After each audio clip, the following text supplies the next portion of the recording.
For sure, infected din yan. O, tingnan mo, parang nababaliw na. Iilan to sa mga di kaaya-ayang opinyon na kinakabit sa mga sexual health at mental health advocates. Tumutulong ka na nga lang, ikaw pa binabatuhan ng issue. This is me again, Pia Wurtzbach, and for today's episode of Holding Space, pag-uusapan natin ang point of view o POV ng mga sexual health at mental health advocates natin. Dahil, sino bang nangangalaga sa mga nangangalaga sa atin kapag bumibigay na rin sila? Tara, pag-usapan natin yan. Sa sexually transmitted infections o STI tulad ng HIV and AIDS, hepatitis B, gonorrhea, syphilis, herpes, chlamydia at iba pang mga STI, kalimitang umiikot ang usaping ito tungkol sa sexual health. Our HIV counselors, sexual health workers, and advocates have a huge role to play in addressing these growing health and social issues.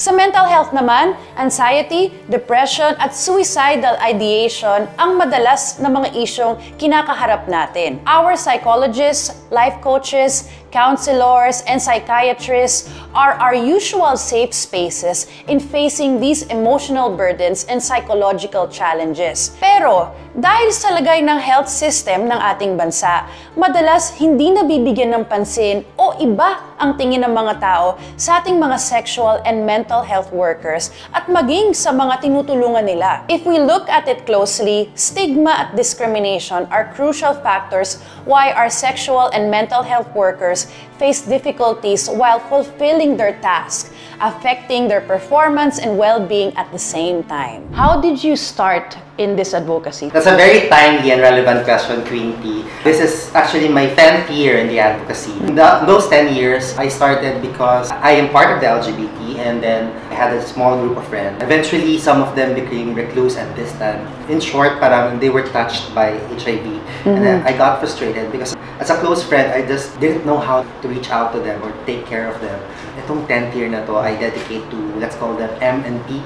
Because they really pushed me to volunteer for this advocacy. Kinataka ko mag-host ng event, tapos medyo bida-bida nga kasi ako. So, ang dami kong suggestions. Kaya gusto mo bang sumali sa amin sa NGO? Sabi ko, okay. Wala, hindi pa siya masyadong discuss din before, di ba? But then, dumating yung time na ako mismo, nagkaroon ako ng mental health problem. I got diagnosed before, and doon mas na-strengthen yung pag-push ko para dun sa advocacy. Ano yung mga challenges that come with being in this space, being in this advocacy?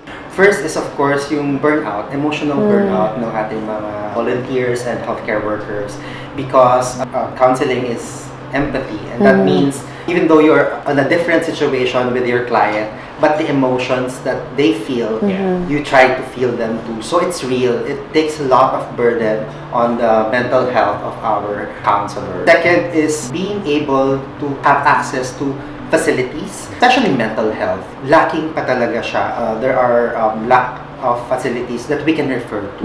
Isang pinakamalaking dago sa advocacy work is yung stigma.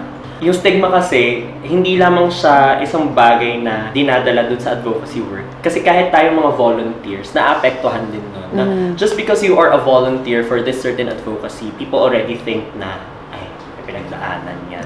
Ay, ikaw connected ka din dyan, no? Ikaw siguro positive ka, or ikaw meron kang problema sa pag-iisip. Second would be yung retention ng tao inside the NGO. Kasi aminin naman natin na the voluntary sector, it's not as lucrative as the public and the private sector. Sila okay sila sa finances. Meron silang meron silang pondo. Pero ang mahirap kasi inside the voluntary sector, paano mo mapapastay yung tao. Yes, lahat tayo passionate sa ating advocacies, but then enough ba yung advocacy lamang kapag pumasok ka? In volunteer work, we can always take a break. Yeah. We always tell them, if you're not ready, if you're feeling something, depressed or not in a good place, then don't counsel. It's okay. You can take a break.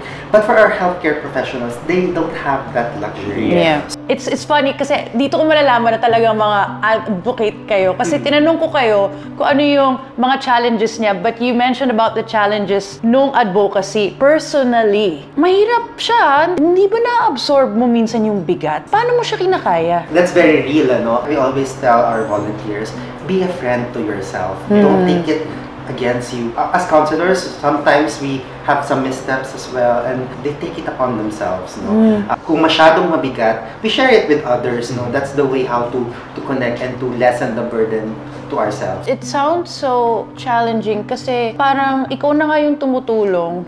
Tapos, pagka-volunteerism pa, syempre wala namang bayad yan. Parang ang dami mo pang mabibigat na kailangang kargahin na pagkakamalang ka pa na siguro, kasama ka rin dyan, siguro may problema ka din. And of course, tao lang tayo. Yes, So, that's true. who takes care of the people who take care of us? Totoo nga yung expression natin, nakakaloka. Like legit, nakakaloka. Aside from the things that we're doing, meron pa tayong iba't ibang spheres ng pagkatao natin. Oo. We have our personalities around our family, sa workplace, sa ating mga friends, ganyan. So, ang daming nagsasabay-sabay. Another din, meron kaming tinatawag na parang no meeting. So, Ay, wait. Parang ito, isa ba tong pagsasama-sama na hindi naman work, pero yes. chill lang? Yung chill lang na parang kapag may nagsabi about work, -1 ka. I really feel that not a lot of people really know what it takes to be an advocate. Siguro tingin ng nakararami na you just show up and then you read a few lines, memorize a few phrases. As advocates, no, we look at problems on a daily basis. Ano ba yung problema natin? Where are we needed? At first, you feel powerless because you're in a space na walang humahanap ng mga solusyon. Pero with the help of, networks, partners, and your organization, magagawa naman ng paraan. So yun yung role talaga ng mga partners natin to fill in the gap. Yung nasa heart nun is volunteerism, no? You push the walls to really give to the community. And then it's time with this dialogue na isipin naman natin sila, paano naman sila. Oo. What do you think are the important traits na kailangang meron ka when you get into an advocacy? Being an advocate is actually, you're a volunteer, but your commitment is there. Yes. Don't count what you've given, Oo. but kapag makita mo lang sila na they look healthy and then they're smiling, hindi ka man part ng buhay niya na ngayon, pero knowing that you've crossed paths before and on a very crucial point in their life, sobrang nakakawala ng pagod and hindi mo bibilangin yung mga naibigay mo para sa advokasya. So nandun talaga yung key, longevity and volunteering. Ang ganda nun. Choose to be an advocate. You have to make sure that what you're advocating for is something that's really close to your heart. Diba? Kasi yung iba, they only think of volunteering as in spending spare time. Gets yun. Pero paano ka ba magtatagal? Dapat ikaw mismo, sa loob-loob mo, ito yung passion mo, dapat nagpupush sa'yo or laging tanong sa likod mo, bakit ba ako babalik at babalik dyan? Ba't ba ako nandito? Exactly, diba? Sobrang natouch ako doon sa mga sinabi niyo kasi nakarelate din ako sobra doon. Siguro kasi parang nakaka-relate ako sa inyo kasi para sa akin, I volunteer because it's an escape from my everyday life. Oh my God. Masaya siya. Nakakapagod yung araw-araw na dito sa studio, parang may karang ibang tao. It's always about, you. But then it's so nice to sit down and talk to real people and to listen to what they're going through. Yung ganito na nakakausap ko kayo, tapos na marinig ko yung mga pinagdadaanan nyo, tapos alam ko na kayo din, mayroon din kayong mga naririnig na stories na hindi ko man naririnig, pero nararamdaman ko na dinadala nyo sila. As in, I think personally, it's why I'm also an advocate and a volunteer, even after all these years, kasi it's an escape from the other parts of my life, the stress. Yes. It's an extended family. Totoo talaga yun.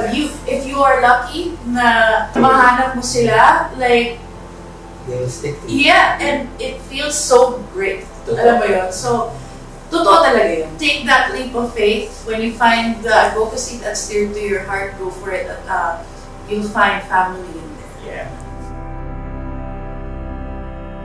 Our health workers are also in need to take a break and be supported by the people, not only by their clients, but everyone around them. Edgy and Naiko are true heroes of the modern-day Philippines, fighting our wars concerning our health courageously. Let's also be mindful and aware that while they're doing that, they also carry life burdens like everyone else. Kaya naman saludo ko sa lahat ng advocates at practitioners ng sexual health at mental health, at sa lahat ng health workers saan man kayo sa mundo. But if you also need help, you can also seek professional help like you to feel better. Also, your Holding Space family will always be here for you.